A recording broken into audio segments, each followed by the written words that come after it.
Halo Sobat Ngopis, selamat datang di Ngopis, ngobrol santai perkara isu dan tips.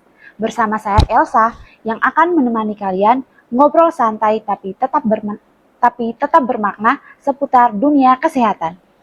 Hari ini kita bakal bahas topik yang makin sering ditemui di lapangan, yaitu lonjakan kasus diabetes dan bagaimana perawat KMB menghadapi tren ulkus diabetikum yang terus meningkat. Spesial untuk hari ini, kita ditemani dua narasumber yang luar biasa. Yang pertama ada Dr. Dwi Sulistioningsi M.Biomed, akademisi sekaligus peneliti biomedik. Selamat pagi, dokter. Pagi, Assalamualaikum. Dan yang kedua ada Nurse Angirnani Trias Wulandari, Eskep Nurse MKep, perawat KMB dan dosen keperawatan medikal bedah. Selamat pagi, Nurse. Pagi, Assalamualaikum. Terima kasih kepada dokter dan nurse yang sudah meluangkan waktu. Sobat Ngopis, kita langsung mulai obrolan hari ini.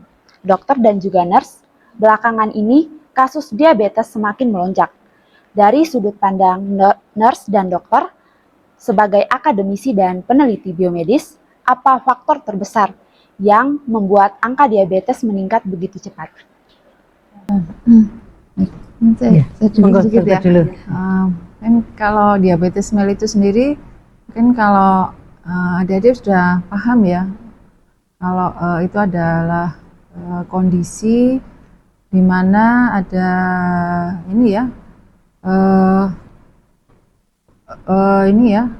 kadar gula darah ya di dalam tubuh itu melebihi dari normal ya.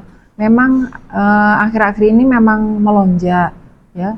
Kalau saya baca di beberapa referensi ya, kurang lebih itu jumlah penderita diabetes itu sekitar 20 juta ya di Indonesia, mungkin bahkan bisa lebih. Dan 15%-nya itu sering menderita ulkus diabetes, jadi terjadi luka gitu. Kalau faktor yang terbesar itu saya kira ada beberapa faktor ya mungkin yang berperan ya, tapi yang saya kira yang paling berperan itu adalah lifestyle-nya ya. Ya mungkin ya Bu Nurse Trias ya, lifestyle ya. Di sini mungkin adalah yang terutama adalah pola makan yang mungkin kurang baik ya, sehingga menyebabkan jadi obesitas ya. Kemudian mager ya kalau sekarang ya, aktivitasnya berkurang sedentary lifestyle. Ya, enaknya mungkin duduk-duduk aja ya di depan TV atau mungkin Netflix-an, mungkin nonton pergi drakor, ke kafe apa-apa tapi sambil duduk-duduk nongkrong dan sebagainya. Mungkin terus ya. Iya, jadi sebenarnya itu tadi ya. Jadi penyebab terbesar itu yang pertama adalah faktor konsumsi, yang kedua pola aktivitas. Ditambah ya itu tadi mungkin karena sekarang obesitas ya, jadi resistensi insulin itu kan meningkat, sehingga itu tadi angka diabetes itu terus meningkat. Ditambah mungkin karena memang orang tuanya itu tadi menderita, jadi ada resiko untuk si anak ini juga menderita. Makanya sekarang angka diabetes ini sudah bergeser ya dok, dari yang dulunya mungkin diderita oleh lanjut usia ya, mulai di angka 50 tahun, di atas 50 tahun sekarang. Nah ini sudah mulai bergeser nih, yang cuci darah pun sudah mulai banyak yang di usia 20-an ya. Itu tadi dari pola konsumsi, sekarang kan banyak kopi susu enak itu ya. Nah ditambah mungkin kopinya sebenarnya nggak apa-apa ya, susu juga nggak apa-apa, tapi tambahan gulanya ya, kopi susu enak itu kan kita nggak tahu, biasanya ditambah SKM, masih ditambah fruktos. Nah ditambah sekarang mungkin kalau mahasiswa ya sedentary, jadi aktivitasnya tiap hari, kalau kita ngomong idealnya itu kan harusnya aktivitasnya 30 menit ya per hari minimal, jalan aja santai gitu, exercise, yang penting kan exercise bukan sport malah. Nah itu karena mager, suka drakor, Netflix, nah ini akhirnya bergeser ya, jadinya sedentary lifestyle itu yang bikin akhirnya angka diabetes itu bergeser itu tadi. Jadi pola hidup modern memang sangat berpengaruh besar ya. Dokter dan juga nurse, kalau kita gali lebih dalam ya, beberapa riset terbaru bicara soal peran mikrobiome dalam diabetes. Menurut dokter dan juga nurse, apakah ini sekedar tren penelitian atau memang relevan terhadap komplikasi seperti ulkus diabetikum? Mungkin dari nurse dulu. Oke, kalau kita lihat mikrobiom itu kan sebenarnya mikrobiota yang baik ya sebenarnya di dalam tubuh sebenarnya.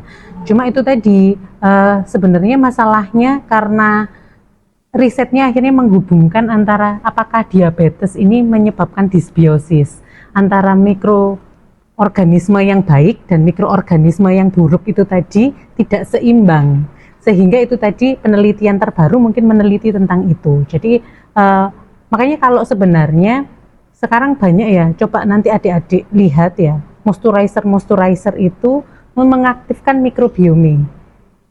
Nanti coba, nanti ada beberapa ini ya yang saya lihat tuh kayak yang lagi rame kayak LRP yang lagi bagus-bagusnya nih, yang punyanya Amerika apa ya, apa Eropa ya. Jadi dia moisturizer yang memang dia ini mengaktifkan mikrobiom. Sebenarnya kan tubuh kita memproduksi mikroorganisme baik ya untuk melawan adanya infeksi. Kalau kita nanti belajar adik-adik mungkin ada yang sudah belajar karena sudah masuk sistemnya, ada yang belum. Nah, kalau yang mungkin sudah belajar masuk sistemnya, sebenarnya tubuh kita itu punya mikroorganisme yang bagus melawan itu. Cuma ya itu tadi karena perfusi yang nggak bagus, kondisi diabetes, nah itu akhirnya mikroorganisme itu tadi jadi timpang antara yang bagus dan yang jelek. Itu yang akhirnya terjadi masalah dan banyak penelitian tentang itu. Ya, kalau dari referensi yang saya baca terbaru ya, kalau salah 2025, ya memang mikrobiom itu mikroorganisme ya sebenarnya dalam tubuh yang bermanfaat. Nah, sebenarnya ini bukan secara langsung tidak mungkin berkaitan dengan terapi ya, tetapi itu lebih pada mencari ini ya profiling dari mikrobioma yang ada dalam tubuh.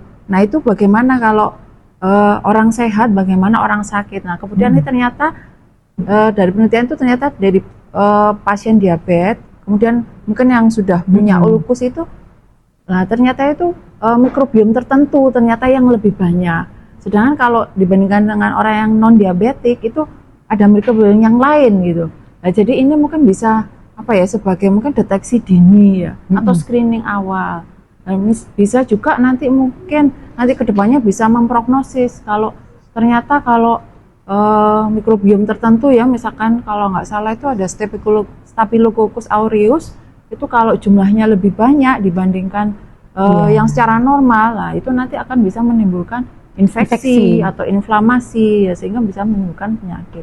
Kalau mikrobiom sendiri sebenarnya seperti yang dijelaskan oleh Nurses tadi, normal ya, ada dalam tubuh, di semua, bahkan di permukaan tubuh, di kulit, di pencernaan dan lain sebagainya begitu. Tapi kalau ada perubahan keseimbangan ya tertentu, komposisinya itu berbeda, nah itu bisa menimbulkan penyakit begitu.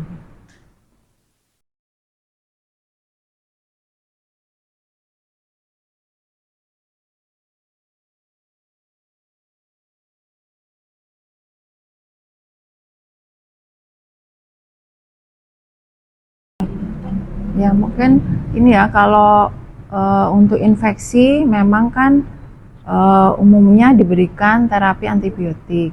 Tapi kan sekarang sudah mulai banyak resistensi ya, karena mungkin penggunaan antibiotik tersebut itu yang masih kurang benar. Ya mungkin dari perawat sendiri yang petugas kesehatan yang lain mungkin perlu bisa ya mendeteksi secara awal ya bahwa ini sebenarnya antibiotik apa nih yang lebih tepat. Jadi penggunaannya juga tepat gitu ya. Mungkin harusnya dengan uji sensitivitas ya. Mungkin kalau di kita di negara Indonesia masih jarang ya, karena memang mungkin membutuhkan biaya ya. Begitu. Kemudian juga center-center tertentu saja yang ada. Kadang kalau mungkin yang kecil ya enggak bisa ya seperti itu. Jadi kalau bisa ya di awal mungkin ada itu ya, tes sensitivitas itu, kemudian cara penggunaan antibiotiknya juga dengan benar, tidak hanya mungkin 1-2 hari, kayaknya enak nih, di stop udah. Nah, padahal seharusnya kan mungkin bisa 3-5 hari ya, sesuai ya dosisnya gitu yang harusnya. Ya, Jadi benar yang dikatakan Dokter Dwi tadi ya. Jadi sebenarnya sekarang resistensi itu mungkin karena antibiotik itu kan dijual bebas ya, bisa diakses di apotik ya. Kadang karena kita mungkin sudah biasa dapat itu di vaskes 1 atau di rumah sakit, akhirnya kalau sakit ini minumnya ini gitu ya. Padahal itu tadi kan belum tentu cocok dengan penyakitnya. Itu yang pertama. Terus yang kedua, ya kadang itu sekalipun sudah ditulis harus dihabiskan itu karena itu tadi dapat diakses dengan mudah. Akhirnya orang kan beli, ya pokoknya enak ya sudah berhenti kayak obat biasa ya. Padahal antibiotik itu kan tujuannya supaya bakteri atau ini kan mati. Sehingga kalau seumpama akhirnya enggak mati, akhirnya kan dorman. Jadinya tidur tuh si bakterinya. Akhirnya dapat antibiotik yang sama, enggak ngefek ya, itu tadi resistensi itu tadi. Jadi kalau perawat KMB ya, karena sebenarnya kalau kita tahapan perawatan luka itu kan sebenarnya yang paling penting adalah debridemennya, menghilangkan, kalau ulkus ya dihilangkan tuh jaringan nekrosisnya. Nah, untuk pemilihan antibiotik kalau perawat sendiri kan memang itu bukan kewenangan kita sebenarnya. Makanya biasanya nanti adik-adik mungkin ya harapannya nanti bisa magang atau nanti bisa jalan-jalan ya nanti itu sebenarnya sudah dimasukkan tuh sama Pak Guntur kalau tidak salah. Cuma kayaknya baru bisa diterapkan di yang adik-adik yang kurikulumnya baru, karena itu masuk ke kurikulum baru. Jadi perawatan luka itu ini kan sebenarnya perawat-perawat itu kan sudah banyak ya dok yang melakukan perawatan luka. Contoh pedicare itu Pak Hasim ya, Nurse Hashim itu yang memang saya tahu memang beliaunya perawat. Jadi ketua atau yang punya wound care-nya adalah perawat. Itu bekerja sama dengan dokter penyakit dalam, kemudian dengan kalau memang butuh yang bedah estetik ya beliau bekerja sama. Jadi untuk menentukan antibiotik yang tepat itu tadi bukan kewenangan dari perawat, dari dokter penyakit dalam. Melihat itu tadi antibiotiknya yang tepat atau tidak. Iya, ya. Kemudian kalau memang ada curiga resistensi, biasanya kalau biasanya yang paling banyak Staphylococcus ya dok, MRSA itu ya dok. Nah yang paling banyak yang MRSA itu kalau memang ada curiga seperti itu, maka harus uji kultur. Jadi harus dikultur tuh bakterinya untuk menentukan sensitivitas dari antibiotik tertentu. Nah jadi baru nanti setelah itu modern dressing ya seperti tahapan-tahapan pada perawatan luka. Itu sih sebenarnya ya. Sekarang dokter dan nurse, angka amputasi akibat lupus diabetikum di Indonesia masih tinggi. Menurut dokter dan juga nurse, di mana letak masalah terbesarnya? Itu apakah edukasi, deteksi dini, manajemen luka, kolaborasi tim, atau mungkin sistem pembiayaan? Mungkin dari dokter. Mungkin kalau yang utama dulu tuh sebetulnya kan bisa dicegah ya itu. Kalau saya sih preventif aja ya. Dari awal itu harus ini ya, jangan sampai terjadi komplikasi yang lebih berat. Sebelum komplikasi ya sebaiknya ya kalau bisa ya jangan sampai terjadi penyakit ya gitu. Mungkin kayak tadi mungkin faktor diabetes mungkin ada genetiknya ya. Tetapi walaupun genetik itu ada, tetapi faktor lingkungan ya lifestyle itu yang harus dikontrol ya, dikendalikan.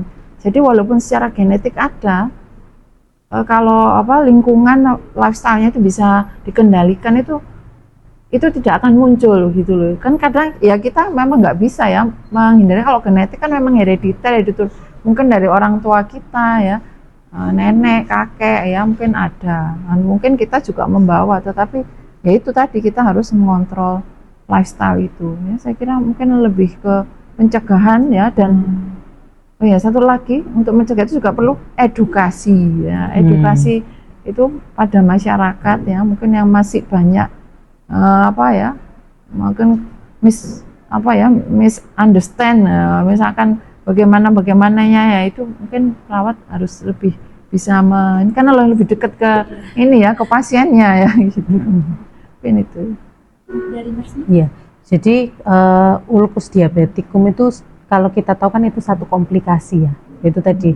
Jadi ndak ujuk-ujuk tiba-tiba pasien DM itu terjadi ulkus. Nah, ndak ujuk-ujuk juga gitu ya. Biasanya perfusinya sudah memburuk memang gitu. Jadi mungkin diabetes yang tidak tertangani dengan baik atau tidak minum obat secara rutin. Nah, itu yang tiba-tiba komplikasinya bisa tuh ke sana karena perfusinya ke perifernya sudah ndak bagus. Jadi apa yang angka amputasinya tinggi, apa yang bisa dilakukan? Ya deteksi dininya, ya diedukasi itu tadi. Jadi sebenarnya makanya kalau kita ngomong penyakit kronis itu yang penting pilar pertamanya kan preventif sama promotif. Jadi dicegah juga dipromotif. Nah setelah itu kalau memang preventif dan promotifnya bagus, di fase ke-1-nya bagus ya, kalau kita ngomong itu di fase ke-1-nya bagus, maka harapannya angka DM-nya turun. Di saat angka DM-nya turun, angka ulkusnya turun. Nah, resiko ulkusnya turun. Nah, kalau amputasi ya itu tadi ya, karena kalau kita lihat biasanya pada pasien DM yang tidak rutin minum obat, kemudian perfusi ke perifer kurang bagus, kemudian terjadi luka ya, terjadi luka karena memang perfusinya tidak bagus nih. Jadi kadang yang perlu di highlight ya pada pasien dengan ulkus itu adalah menjaga kadar gulanya tetap normal. Nah itu yang kadang miss ya. Jadi akhirnya pasien DM ini tidak terkontrol nih DM-nya, sehingga terjadi luka, gampang sekali terkena ulkus ya. Kemudian ulkusnya tidak membaik karena perfusinya itu nanti tadi lukanya baik. aja yang dirawat ya, tapi lupa nih DM-nya tidak dikendalikan. Nah, Padahal itu utamanya di situ sebenarnya. Jadi luka itu utamanya ada di perfusinya. Nah, memperbaiki perfusinya bagaimana? Ya, DM-nya harus dikontrol sehingga perfusinya bagus, oksigennya nyampe ke jaringan perifer, sel-selnya bisa membaik. Nah, kalau sel-selnya nggak membaik, ya itu yang terjadi. Ya itu tadi bisa terjadi amputasi pada ulkus diabetikum. Jadi memang masalahnya bukan dari satu sisi ya. Iya, banyak kompleks. Selanjutnya dokter dan nurse, sekarang kan AI mulai dipakai ya untuk prediksi resiko ulkus dan penilaian luka otomatis. Apakah menurut dokter dan juga nurse, AI akan menggeser atau justru memperkuat peran perawat? Mungkin dari dokter. Kalau AI ya itu sebenarnya adalah sebagai alat ya, alat tool aja, kitsnya aja ya. Mungkin oke lah membantu deteksi dininya ya. Mungkin mau bisa ngetes sensitivitasnya gitu ya.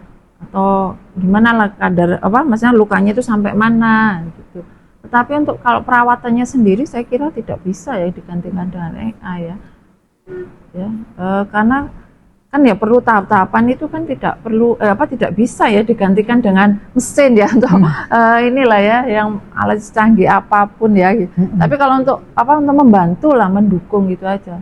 Nah, peran perawat nanti bisa justru lebih ini ya membantu ya, bisa mungkin perawatannya jadi lebih cepat, lebih tepat lagi karena dibantu oleh AI tersebut. Itu aja sih. Ya. Jadi pilihannya memperkuat atau apa tadi? Memperkuat atau menggeser ya. Nah, saya rasa malah memperkuat ya. Jadi itu tadi sebenarnya karena AI tools, jadi mungkin secara gambaran kalau AI semakin berkembang ya, kita foto lukanya, ya, kita foto lukanya kita akan tahu, oh luas lukanya berapa, kedalamannya bagaimana, grade lukanya jadi di grade berapa gitu ya, sehingga mudah tuh kita menentukan perawatan yang tepat dan memilih modern dressing yang tepat kalau pada perawat ya yang melakukan perawatan luka. Tetapi itu tadi bahwa edukasi ya, komunikasi terapeutik, sentuhan terapeutik itu kan tidak bisa diberikan oleh AI ya. Itu yang bisa memberikan ya perawat. Jadi saya rasa itu semakin memperkuat atau mempermudah dan memperkuat ya. Jadi fungsi perawat itu tadi. Tapi decision maker-nya ya tetap adalah perawat gitu. Pada manusianya ya. Pada manusianya. Jadi bukan pada toolsnya ya. Biar kita tidak ketergantungan gitu ya dokter dan nurse. Selanjutnya dokter dan juga nurse, kalau boleh jujur, kesalahan atau miskonsepsi apa yang paling sering dokter dan nurse lihat pada perawat dalam penanganan ulkus diabetikum? Mungkin dari nurse.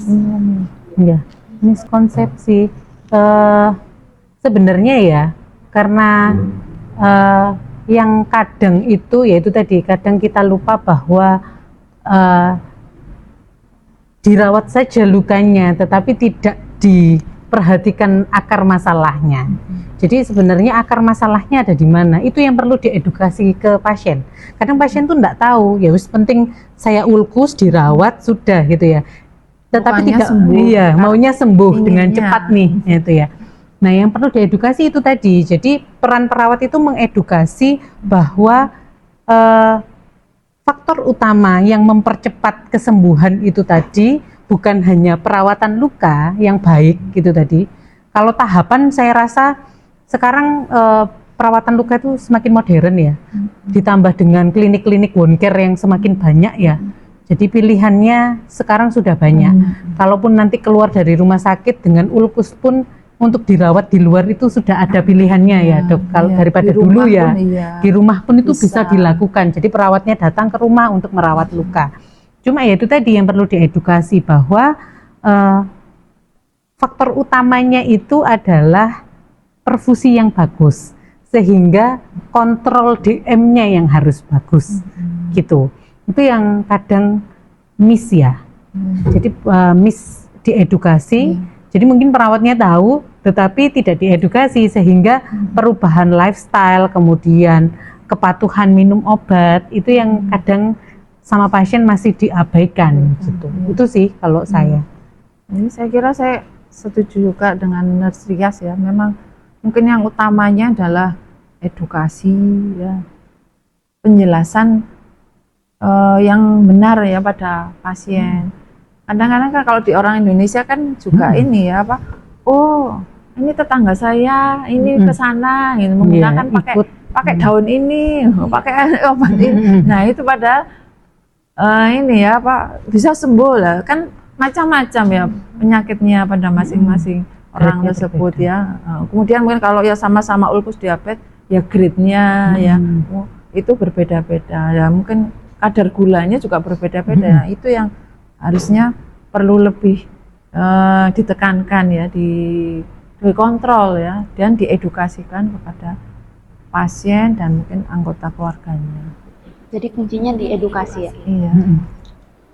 Selanjutnya dokter dan nurse, bagaimana perawat dapat membantu mengatasi terapeutik inertia, misalnya ketika pasien enggan atau tidak mau mengikuti peningkatan terapi, padahal gula darahnya tidak stabil.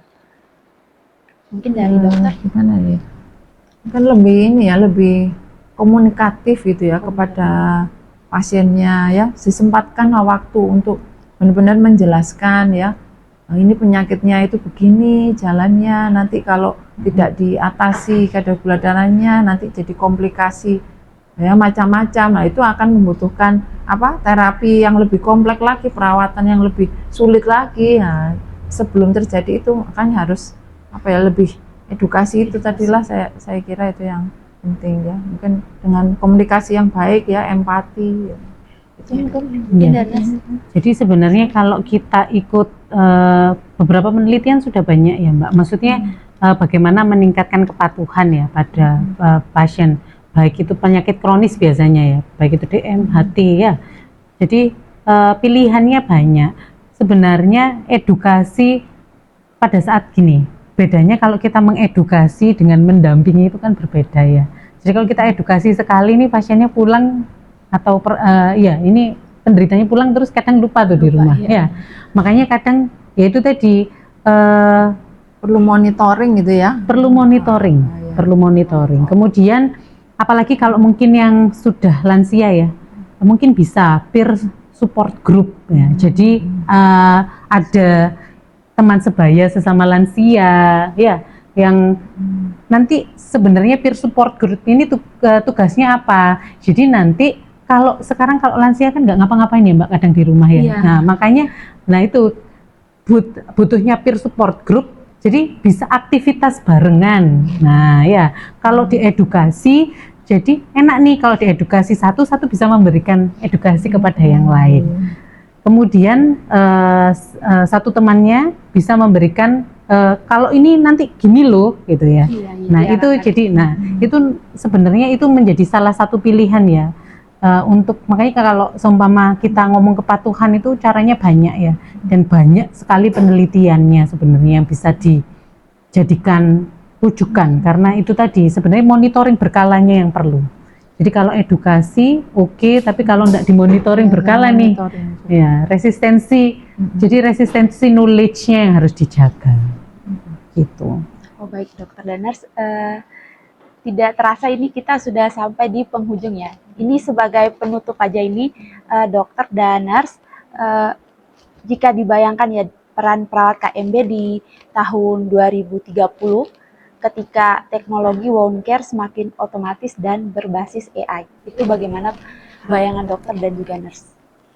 Saya tadi kan kalau pakai AI ya, kalau nurse tadi memfoto, mungkin kalau saya kayak scanning gitu, scanning itu cepet ya, bisa tahu oh lukanya ini sedalam apa ya, udah ada infeksi enggak, sudah kena tulang apa enggak gitu, kemudian langsung keluar mungkin indeks Wagner-nya ya, sensitivitasnya gimana, terus nanti langsung segera tahu ya. Nah, nanti perawatnya juga bisa ini ya, lebih tepat ya mengatasinya. Oh ini bagaimana kalau sudah sampai sini bagaimana? Nah, itu lebih cepat menurut saya begitu ya.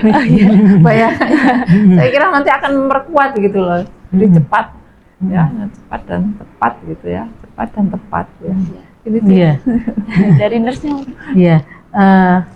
Makanya kalau ada teknologi baru itu kan sebenarnya bukan kita anti ya dok ya. Jadi kadang mahasiswa ini salah ya. Maksudnya nanti sama dosennya nggak boleh pakai AI gitu. Padahal memakai AI aja tapi dengan bijak ya. Itu tadi dengan bijak. Apalagi kalau sekarang ya. Kalau saya yakin kalau sekarang aja kita tanya apapun AI itu bisa menjawab ya. Dengan bertambahnya tahun saya pasti yakin teknologinya juga akan semakin maju. Ya itu tadi mungkin bisa sampai scanning itu tadi ya. Jadi dilihat lukanya bisa tahu nih kedalamannya berapa, Betes Jensen wound-nya berapa itu ya, nilai Betes Jensen-nya sudah berapa gitu ya. Jadi akhirnya itu tadi, jadi mempermudah perawat dalam decision maker-nya itu tadi. Kalau dengan luka grade berapa, maka perawatannya harus seperti apa. Nah cuma ya itu tadi, perawatnya tetap tidak tergantikan dengan AI. Jadi saya yakin di bertambah tahun ya, saya yakin karena apalagi sekarang piramidanya terbalik ya dok, semakin di mana-mana piramida terbalik, usia lansia lebih banyak daripada usia muda, hampir di seluruh negara ya. Dan saya yakin peran perawatnya semakin tinggi. Nah itu ya, jadi saya yakin kebutuhan perawatnya juga akan semakin tinggi. Nah itu tadi, jadi semakin bertambah tahun, kebutuhan perawat semakin tinggi, teknologinya semakin mendukung, maka perawat sebagai decision maker-nya juga semakin mudah dalam menentukan perawatan luka yang tepat itu apa gitu ya. Bisa lebih cepat dan mungkin lebih ini ya, lebih apa? Kalau sekarang itu nanti ya ke depan mungkin sudah mulai ya, adalah personal terapeutik. Jadi terapi untuk masing-masing orang itu berbeda-beda walaupun dengan kasus yang sama. Nah, kalau itu kan bisa mempercepat ya. Oh, kalau yang pasien ini begini, oh terapinya yang cepat dan tepat yang ini. Oh, yang itu cepat-cepat yang itu gitu. Jadi memang peran perawat tidak bisa digantikan. Iya, tidak bisa. Baik, Sobat Ngopis, tidak terasa kita sudah sampai di penghujung acara. Kami mengucapkan terima kasih banyak kepada Dokter Daners. Obrolan hari ini sangat membuka wawasan dan memberi perspektif baru bagi kami semua. Kami sangat menghargai waktu dan ilmu yang sudah diberikan. Semoga bisa menerapkannya di lapangan nanti ya, Dokter dan juga Nurse. Semoga di lain kesempatan kita bisa ngobrol lagi, mungkin di Ngopis lagi, Dokter dan Nurse. Oke, Sobat Ngopis, terima kasih sudah mendengarkan podcast kita di episode kali ini. Semoga podcast kali ini bisa menambah wawasan Sobat Ngopis. Sampai jumpa di episode selanjutnya. Assalamualaikum.